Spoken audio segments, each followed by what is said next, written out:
500 goals, 1,600 points, and one podcast to talk about it all. Hunter and I are going to break down an absolutely magical night from PPG Paints Arena on this edition of the Locked On Penguins podcast.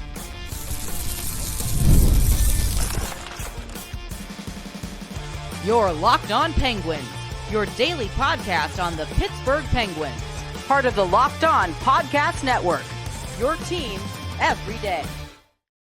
Hello and welcome back to another edition of the Locked On Penguins podcast. I'm one of your hosts, Patrick Damp. You can follow me on Twitter at synonym for wet. Joined as always from the road today, the one and only Hunter Hodes. You can follow him on Twitter at Hunter Hodes. You can give our show's account a follow at LO_Penguins. And of course, we appreciate you making this your first listener watch of the day because we're your team every day. And don't forget that we are free and available wherever you get your podcasts, as well as YouTube. And before we dive into the magical night at PPG Paints Arena, today's episode is brought to you by Gametime.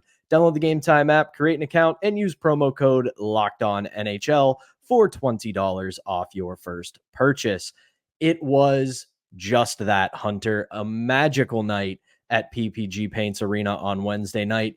I'm still kicking myself for not buying a last-minute ticket to go to that game because even without the big milestones accomplished by Sidney Crosby and Evgeni Malkin, that was about as good of a Wednesday night, fifth game of the season in October type of game that anybody could have asked for. And the Penguins, of course, come out on top 6-5 in overtime. And this game had a little bit of everything, and we are going to dive into it as best we can. But we have to start with the biggest news of the night. Sidney Crosby gets point number 1,600 on an assist on a Brian Rust power play goal to give him an incredible milestone for his career, continuing to cement his place as one of the all-time greatest to ever do it. And then Evgeni Malkin, we were all waiting for it all night long, and then it happens. He scores an absolutely ridiculous goal to get goal number 500 for his career. And I am so happy for both of these guys because they are just the absolute best people you could have representing your team in the National Hockey League. They both have incredible work ethics to go along with a sublime talent. And overall, it was just so awesome to watch. And it's incredible that all these years later, the both of them are still doing stuff like this. I sincerely have not stopped smiling since last night, just with how great of those moments were. I mean, the way that Malkin got his 500th goal, I mean, that pass from Sidney Crosby, that no-look pass from between his legs, that's just typical Sidney Crosby stuff. And then the way Malkin was able to score that from his back, basically, was just awesome. And you know what? It's so poetic, Pat, because Malkin had the primary assist on Crosby's 500th goal, and you knew it had to go the other way around for Crosby getting the primary assist on Malkin's 500th goal.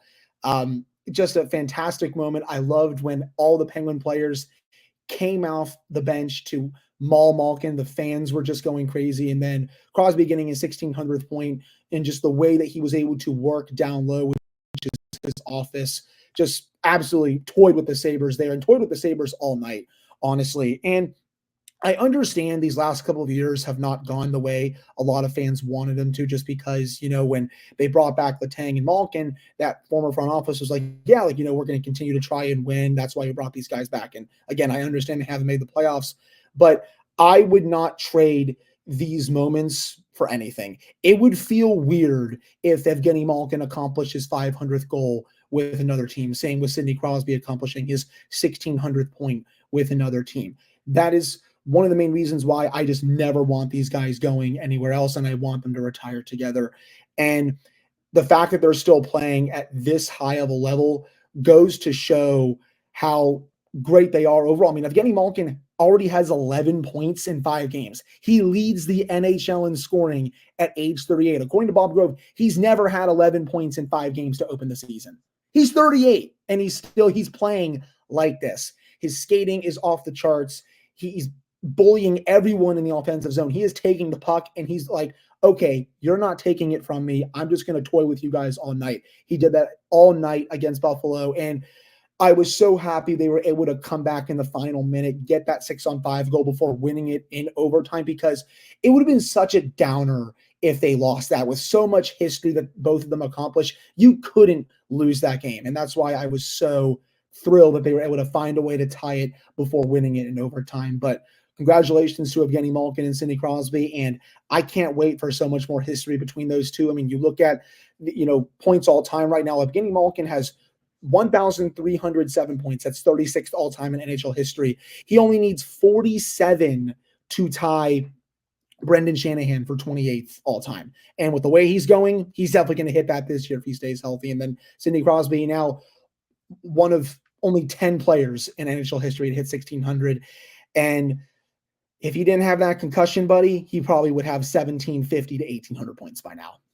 I definitely don't disagree with you. And we're going to talk more about the milestones. If you're watching here on YouTube, our last segment will be about these milestones so we can focus more on them in its own segment. But let's get into the game itself. The biggest standout thing to me from last night's game is that this team battled their asses off last night, because this is the kind of game from the last two seasons that this team would have crumpled like cheap printer paper when all of this happened. Evgeni Malkin gets goal number 500 to put the team up for the first time in the game, and then immediately they surrender 2 goals in under a minute to surrender the lead again. And you look at the teams of the last couple of years, and that would have completely deflated them. It would have completely ended the game. They would have gone out with a whimper, but this team kept pushing all night long. And then they get the 6-on-5 goal, and you could just feel it in that moment that as soon as Rust or Raquel, depending on how many more corrections they're going to issue for that goal, that they were going to win this one. It was going to go to overtime, or they were going to get another quick one, and they were going to win this game outright. And then as soon as I saw Buffalo take the penalty in overtime, I thought, you know what? The way this team is battling tonight, they're going to find their way to win this game. And this was one of the big standouts for me in this. Erik Karlsson was god-awful last night, but it's amazing how one single play can reverse all of that. His pass to Sidney Crosby on the back door for that one-time deflection, incredible pass, and it shows the value that he has. Was he good last night? Nowhere near it. He was damn near a liability, but that is why you have an Erik Karlsson on your roster, because there are only a handful of players that can make that play, and he sure did in the most clutch moment of the game. I can only think of 3 defensemen in the league that can make that pass outside of Erik Karlsson: Cale Makar, Quinn Hughes, and Adam Fox. I don't think any other defenseman in this league outside of those 3 and Erik Karlsson can make that pass. And you're right. That is probably the worst game I've ever seen Erik Karlsson play in a Penguin uniform. He had some stinkers last year, but they weren't like that, where he was missing easy tape-to-tape passes. When he was getting the puck in the offensive zone, it was somehow going under his stick for some reason. The Penguins had to regroup constantly because he wasn't able to corral the puck on his stick. He was out to lunch defensively numerous times. One of the main reasons why the Penguins were giving up so many odd man rushes and breakaways in this game. Poor Yoel Blumquist had to face so many of them after coming in relief for Tristan Jarry. Thankfully, he was able to make the saves, but Erik Karlsson was just terrible. And heck, even earlier in the game, Pat, he was one of the main people responsible for Buffalo's second goal. Totally out to lunch in his own zone. But this is what great players do. Even when they have an absolute stinker, he can make a play like that where it's like, where in the heck did that come from? And then Sidney Crosby, you said it, going down to one knee. You might as well tell any goaltender in the league to disconnect his controller. It is flat out over when that happens, man. Like when he goes down to one knee, you are not stopping that. And, he's been he's not even working on that play. He's been acing that play throughout his entire career. once I saw him go down to one knee and I saw Karlsson pass that to him, I'm like, oh yeah, this is game over. Sure enough, it did. And hey, my very bold prediction of the Penguins finishing the season with an above 500 record in overtime is off to a good start. I know, only 1-0, but I will gladly take that. But the way that they were able to battle back, especially on the 6-on-5, because that 6-on-5 was not looking good for a while. They were missing easy passes. I thought, honestly, when Karlsson missed the puck at the point, he had to regroup. I'm like, oh, this actually might be over. But they were able to finally have a nice zone entry, whip the puck around, really good movement. And then Malkin let an absolute blast of a slap shot go. Poor Ukko-Pekka Luukkonen had no chance on that rebound.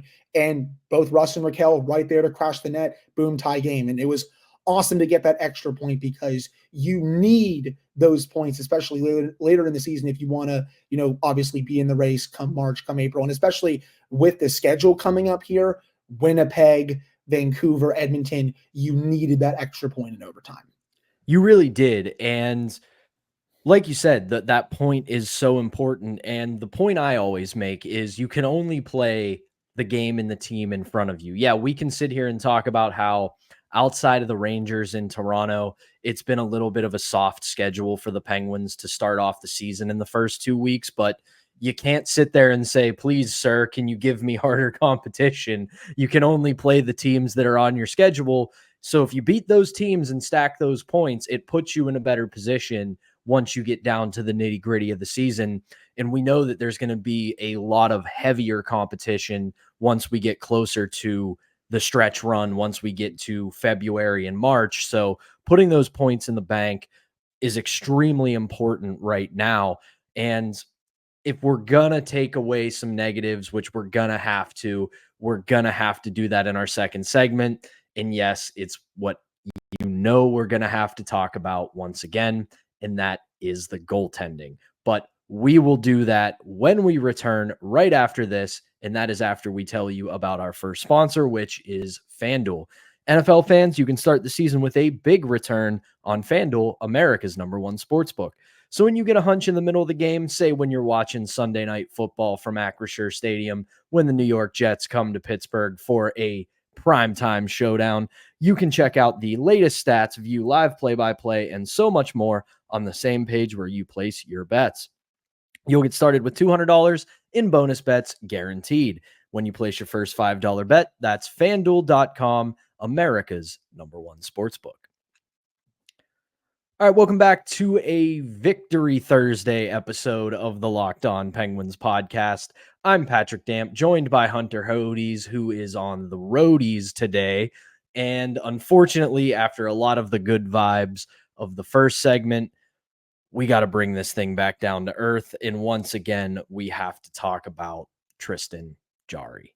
And I don't want to do what we did last week where we just tear into him for 7 to 10 minutes. I think it's pretty obvious what the issue is.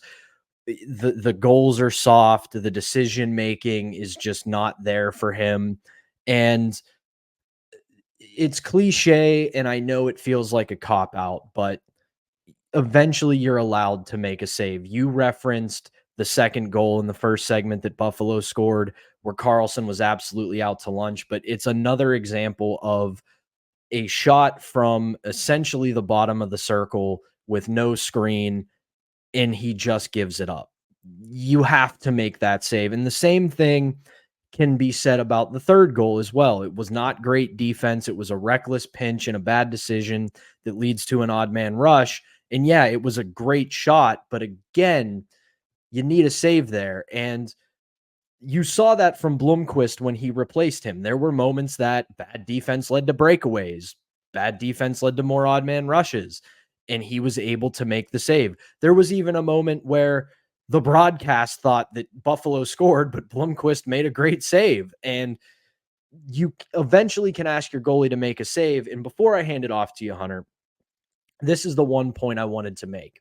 And I think it is a little bit of a silver lining, but maybe not one for Penguins fans.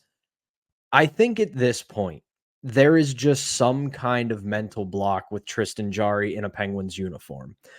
He has shown so many flashes of being a very good goaltender, but it feels like whatever is going on in his head, in his psyche. Now, again, I'm not a mental health professional. I don't have the ability to diagnose him with anything, but it just feels like for whatever reason, he's unable to get it done here because there's just something blocking him from being able to be consistent. And it feels like a change of scenery is going to end up being his best route. I think we've reached the point of no return with him at this point. And you saw recently Ville Husso of the Red Wings was placed on waivers because he was struggling to start the season. I think we might be just about there with Tristan Jarry and the Penguins, where they might place him on waivers, see if anyone bites. I don't think that's going to be the case. And when he probably clears, they're going to have to figure out something because, I mean, I don't think any team is willingly going to take on his entire contract with the term that he has on it, the money that he has on it. You're going to have to get, I think, pretty creative if someone doesn't really help you on waivers here. But I mean, I remember I talked about this earlier this week during the Montreal game because those first 40 minutes, I even tweeted, and after I did that, we recorded, and I honestly thought I was maybe being a bit irrational when I said he looked broken, because then he had a good 20 minutes in the third period. I'm like, okay, well, maybe he can build on that a little bit in this game against Buffalo. Well, he went right back to doing what he was doing against Montreal and honestly playing worse than he did in this game than in Montreal. And now I'm just like, okay, I definitely don't think I was overreacting. He seems like someone who is broken right now just with his game, and that he needs to play on a new team that's maybe a bit better defensively in front of him. Obviously, we got to talk about that as well. The Penguins have been out to lunch defensively all season. I don't see that changing a lot unless Sullivan makes tweaks to his system, which he needs to. They're way too aggressive. They get pinned in their own zone way too often. The expected goals against per 60 minutes is in the bottom third of the league so far this season. That all has to be better, but you are allowed to make saves. That first one on Tage Thompson, for example, he goes behind the net. He seems so unsure of what to do because he seems just so unsure about his play in net. He needs to be more confident overall. And then it looks like he's not even really, I guess, trying to make a save on that goal. And then the second one, yeah, as we said, Erik Karlsson was really bad, but that's still something you need to save. And then the third one as well. I feel like you need a save there as well. And someone tweeted me last night, I believe his name was Matt Snyder, just like asking what his save percentage is in his last 20 starts. And I was able to look that up a little bit. And I can tell you, Pat, for his last 8 starts going back to March, so almost half of those 20, he has not been above 900. It is that bad. It has gotten to this point where he needs to have quite a bit of time off. Alex Nedeljkovic has been reassigned to Wilkes-Barre on a conditioning loan, so I'm sure he's going to play one of the 2 games down in Wilkes-Barre on Friday or Saturday, and then once he plays that game, I'm sure he's going to get activated, brought back up to the Penguins, and be brought out to Western Canada for Winnipeg, Vancouver, all that. But you also need to have Yoel Blumquist in this rotation. The Penguins do not win this game without Blumquist play, especially with his timely saves on the breakaways, the 2-on-1s. Heck, the save that he made with his glove with all that traffic in front in the third period after the Penguins took the lead with Evgeni Malkin's 500th goal, that was one heck of a save. I know it's only 3 starts, but he seems so calm, so poised, so confident in net. He seems NHL ready, at least through 3 starts. You need to keep giving him reps and seeing what he can do at the NHL level. I think I've gotten to the point where I wouldn't say I'm like 100% confident in this tandem, but I do think it would be better to run Nedeljkovic and Blumquist over one of them and Tristan Jarry, just with the way Jarry is playing right now. He needs to be, sitting on the bench, practicing a lot more because he's been a liability almost every time in net going back to early March. And again, I don't want to keep piling on him, but he's the Penguins' biggest issue right now, and it needs to be figured out ASAP. Yeah, and you said something there right at the start that I tweeted last night, which was, at this point, I think you have to waive him. And I got a lot of responses of, with that buried of a cap hit, that's not a good idea, whatever. Listen, guys, that's sunk cost fallacy. At this point, you are going to, unless somebody saves you from it, a la Kasperi Kapanen and the St. Louis Blues, this money is here because I don't see a team trading for this contract, at least not without having to take junk back, because that's just how this is going to work. So at this point, you pretty much just have to put them on waivers. If somebody bites, hey, congratulations. That's your problem now. Good luck. And thanks for helping us out. But I highly doubt that. And no one's going to trade for it.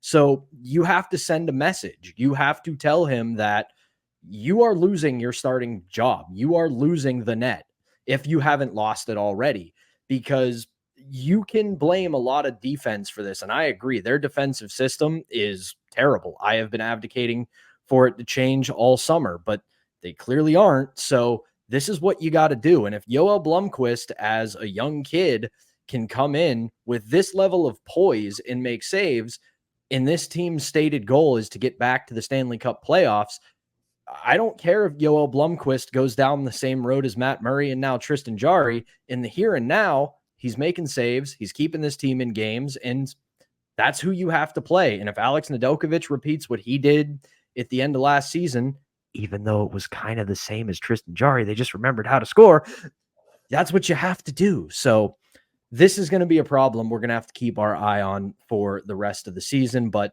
that's enough of the negativity after such a great night at PPG Paints Arena. When we come back, I have a little bit of a rant that I need to go on. It's more of a stream of consciousness, but I'll appreciate you guys sticking with me on it anyway. But before we do that, we've got to tell you about a couple sponsors. And our next one is Gametime. You guys know it's the absolute best time of the year for sports, with football, hockey, baseball playoffs.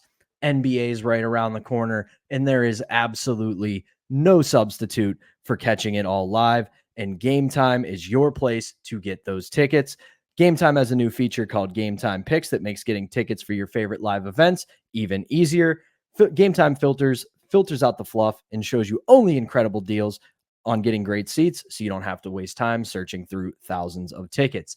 They also have plenty of other great offers and sections that you can check out on their app, including all-in pricing. When you toggle that on, you'll get the total up front, so you're not hit with any of those annoying fees at checkout. There's also the seat view feature, where you can get a panoramic view of your seat in the app before you buy your seat.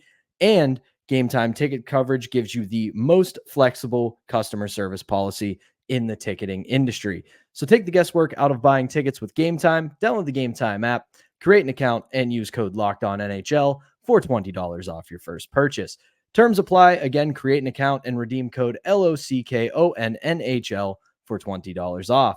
Download Gametime today. What time is it? It's game time. And we're not done. We got to tell you about our next sponsor, and that is PrizePicks. PrizePicks is the best place to get real money sports action. With over 10 million members and billions of dollars in awarded winnings, PrizePicks has made daily fantasy sports accessible to all. You just pick more or less on 2 players for a shot to win up to 100 times your cash. Run your game all season long with PrizePicks. You guys know, if you've been listening to this show long enough, I'm terrible at year-long fantasy, but daily fantasy, oh, brother, that is where I cook, and I have been cooking on PrizePicks. You can now win up to 100 times your money on PrizePicks with as little as 4 correct picks. And PrizePicks is the only real money daily fantasy platform with injury insurance, so your lineups stay in play even if one of your players gets hurt. If your player leaves in the first half and doesn't return, PrizePicks keeps your lineup live. Sign up today and you'll get $50 instantly when you play $5, and you don't even need to win to receive the $50 bonus. It's guaranteed. If you think Sidney Crosby, Evgeni Malkin, or any other NHL players are about to go off, then you can cook up hot takes with your friends and win real money this hockey season and run your crew on PrizePicks. Download the app today and use code LOCKEDONNHL to get $50 instantly after you play your first $5 lineup. Again, use code LOCKEDONNHL and to get $50 instantly after you play your first $5 lineup. PrizePicks, run your game.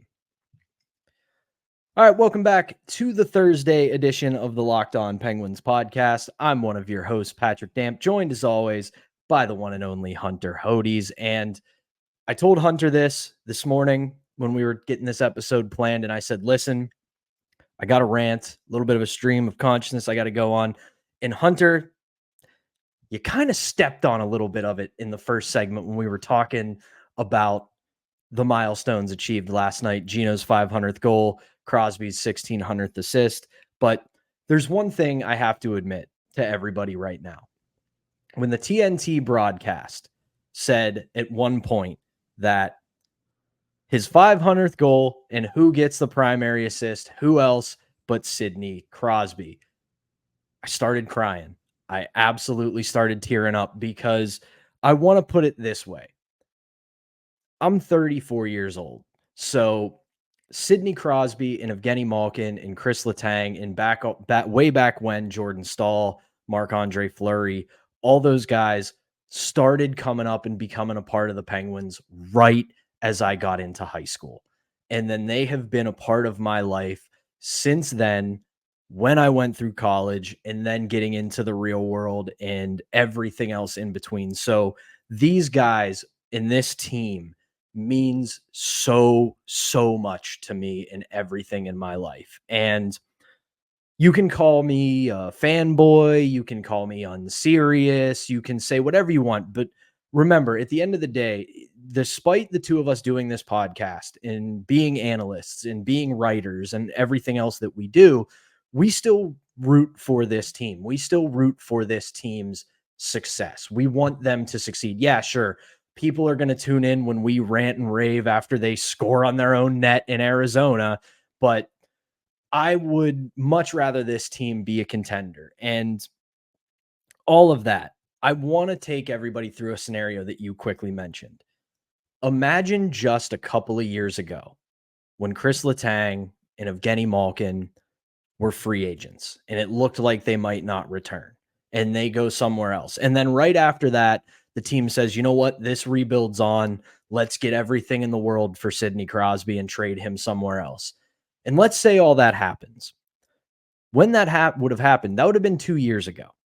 So the rebuild would have been on, and this team would stink right now. Yeah, they haven't been good. I'm not going to pretend they have.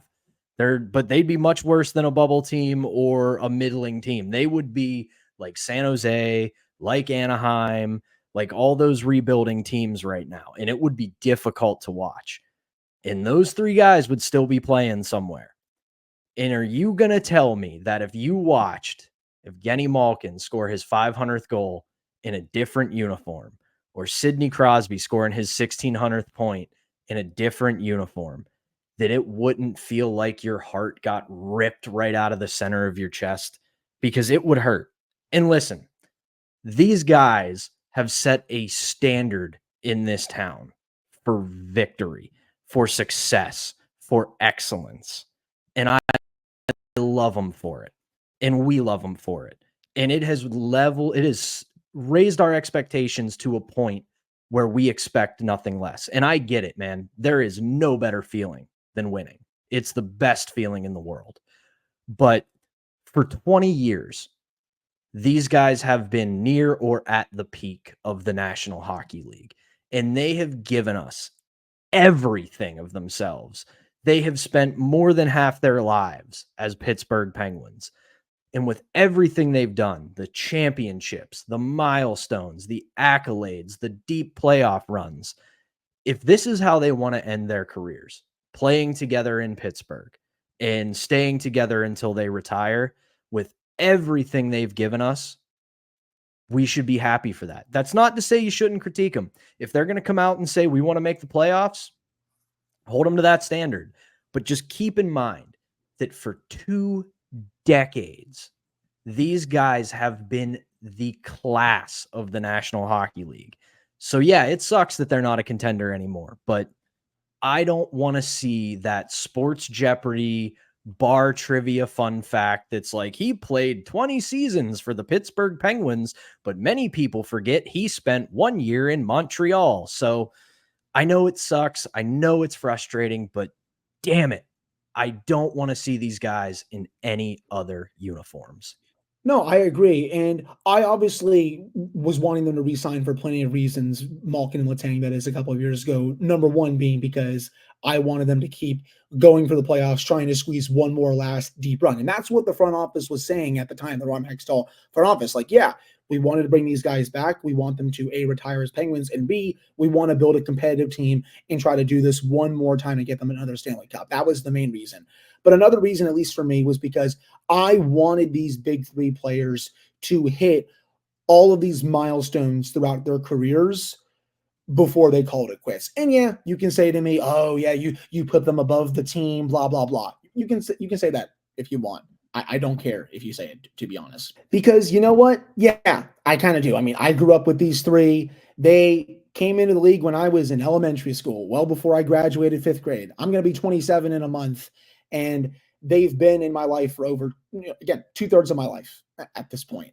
And I want to keep seeing what they can accomplish, even though they're at the end of their careers. I want to see them accomplish everything they can until they're ready to retire.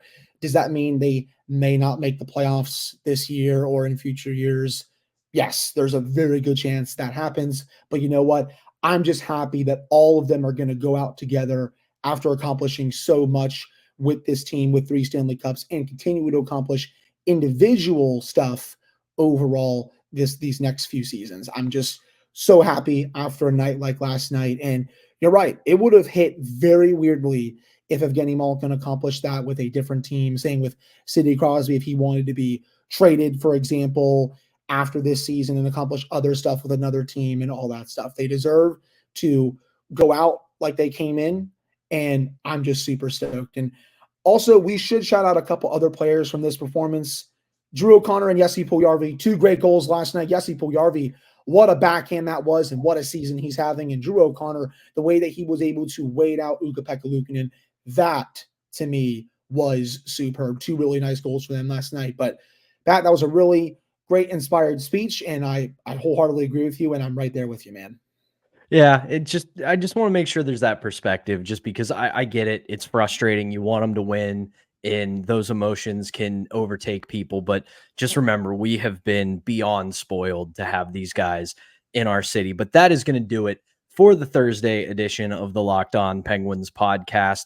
We will be back with a new episode for you on Friday. We'll get you set for the weekend's games when they take on Carolina and then the Winnipeg Jets. But Hunter needs to get out of here because he's got to go watch his Hokies get a win over the Eagles. And I have taken up way too much of his time at this point. I got to get rid of him here because he's busy. But thank you, as always, for tuning into the Locked On Penguins podcast. For Hunter Hodes, I'm Patrick Damp. We will talk to you once again on Friday.